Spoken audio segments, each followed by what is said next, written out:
Hello friends, welcome to Jaishree அமேசோ. வாங்க இந்த உருளைக்கிழங்கு 65 எப்படி செய்கிறதுன்னு நம்ம வீடியோவில் பார்க்கலாம். வீடியோக்குள்ளே போகிறதுக்கு முன்னாடி நம்ம சேனலை சப்ஸ்கிரைப் பண்ணிக்கோங்க. பக்கத்தில் இருக்கிற பெல் பட்டனை அழுத்திக்கோங்க.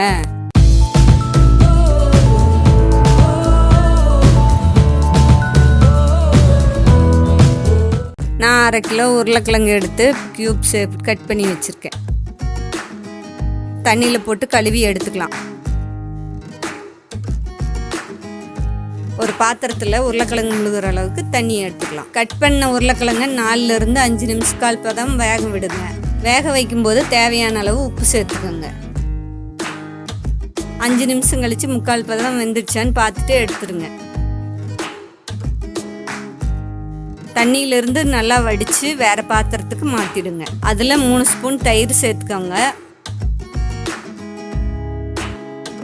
2 ஸ்பூன் மைதா மாவு, 2 ஸ்பூன் சோள மாவு, 2 ஸ்பூன் மிளகாத்தூள், 2 ஸ்பூன் கரம் மசாலா, 1/2 ஸ்பூன் இஞ்சி பூண்டு பேஸ்ட், மசாலாவுக்கு தேவையான உப்பு, 2 முட்டை சேர்த்து உருளைக்கிழங்கு உடையாமல் கிளறி விட்டுக்கோங்க.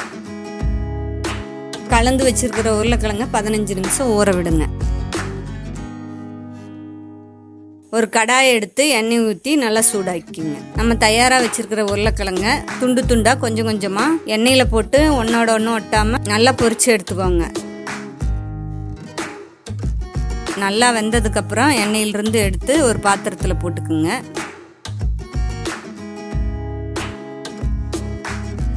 நம்ம நறுக்கி வச்சிருக்கிற வெங்காயம், கொத்தமல்லி இலை சேர்த்து பரிமாறுங்க. சூப்பராக இருக்கும். உங்களுக்கு தேவைன்னா லெமன் சேர்த்துக்கலாம். இப்போ உருளைக்கிழங்கு 65 ரெடி. இந்த வீடியோ உங்களுக்கு பிடிச்சிருந்தா லைக் பண்ணுங்கள், ஷேர் பண்ணுங்கள், சப்ஸ்கிரைப் பண்ணுங்கள். தேங்க்யூ.